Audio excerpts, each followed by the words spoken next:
The quiet lakefront cabin was supposed to be a place of peace, a retreat from the stress of city life. But on one Saturday afternoon, that peace shattered. The local homeowners association, HOA, notorious for their arrogance, barged into the cabin of a black man, claiming he had no right to be there. Their voices echoed with authority they didn't have, demanding he pack up and leave. But what they didn't know would soon flip the entire situation upside down. Sitting calmly inside, sipping coffee, was the state attorney general who had come for a private meeting. What started as intimidation was about to turn into the HOA's biggest mistake, and a lesson they would never forget. The cabin by Lake Elmwood had always been a place of serenity. Tucked away among tall pines with the gentle sound of water lapping against the dock, it was the kind of escape that many only dreamed about. Marcus Hill, a successful entrepreneur and longtime resident of the area, had purchased the property a year earlier. For him, it wasn't just a weekend retreat. It was a symbol of achievement, a place to enjoy the fruits of years of hard work. However, Marcus had been facing constant harassment from the HOA since he moved in. They had questioned his renovations, demanded unnecessary paperwork, and even accused him of violating community rules that didn't exist. Behind their concern for community standards, Marcus knew there was something else: prejudice. On that particular afternoon, Marcus had invited a very important guest, State Attorney General Rebecca Lawson. She wasn't just an acquaintance. She was a longtime mentor who supported Marcus when he first launched his career. Their meeting wasn't political, but personal. Rebecca had wanted a private spot, away from cameras, to discuss her upcoming campaign and brainstorm strategies with Marcus, whom she trusted. While the two shared coffee and laughter in the warm cabin, a storm was brewing outside. A few HOA members, led by Richard Collins, a man infamous for his hostility and power-hungry attitude, decided to inspect the cabin. They had no notice, no permission, and certainly no authority. But they believed they did. They were convinced Marcus didn't belong. With smug expressions and clipboards in hand, they marched straight to the cabin door.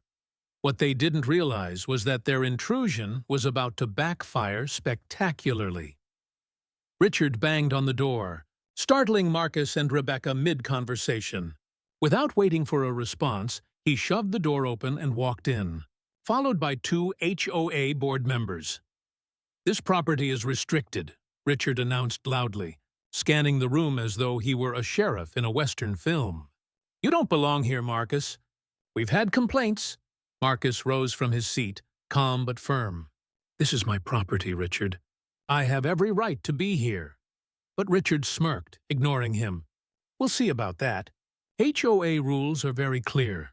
People like you can't just buy cabins in this community without approval." The words hung in the air, heavy with unspoken meaning.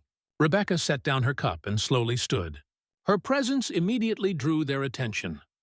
A woman of authority, elegant, commanding. "And what exactly do you mean by people like him?" she asked. Richard hesitated, clearly caught off guard. I mean, he hasn't complied with community bylaws."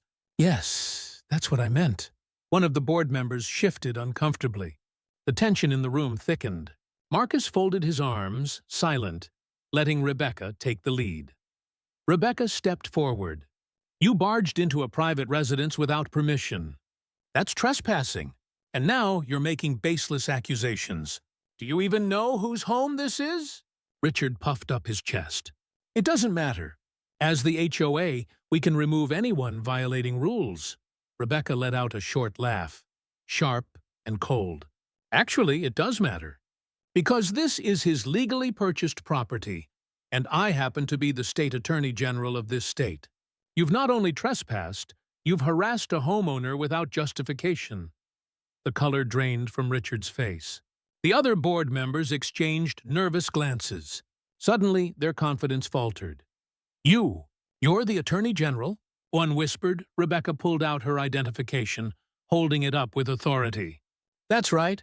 And I take civil rights violations very seriously, especially when it looks like harassment targeted at someone because of the color of their skin. Marcus's calm smile returned. I warned you before, Richard. But you wouldn't listen, Richard stammered, trying to backpedal. We were just following up on complaints. Nothing personal. But it was too late. The damage was done. Rebecca's voice rose, commanding the entire room. You stormed into a man's home without legal grounds. You attempted to intimidate him, and you exposed your bias in the process. This is not just misconduct. This is discrimination. Richard swallowed hard, sweat forming on his forehead. The power he always flaunted in HOA meetings was gone, stripped bare in front of everyone.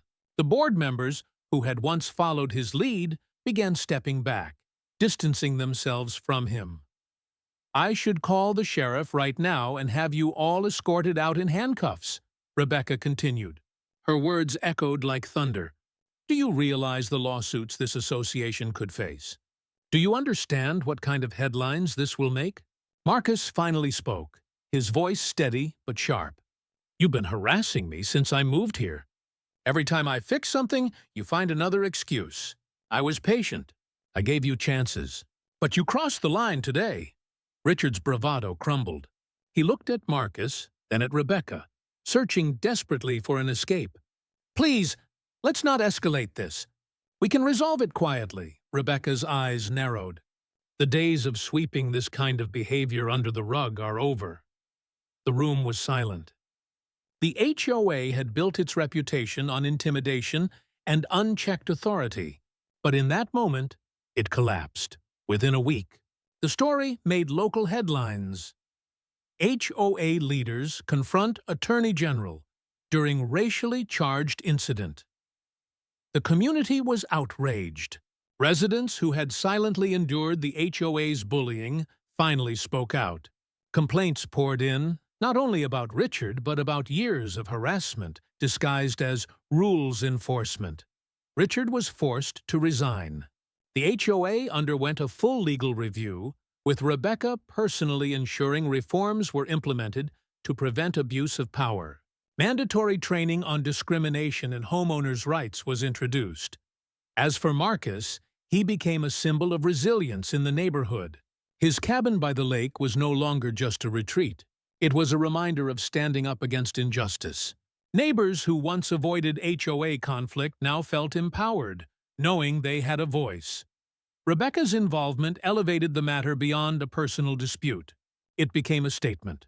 Authority must be accountable, and prejudice has no place in communities meant to be safe havens. In the end, the HOA's attempt to intimidate Marcus had backfired spectacularly. Instead of driving him away, they had strengthened his place in the community. The lake cabin stood tall, not just as a home, but as proof that justice, when defended fearlessly, always finds its way.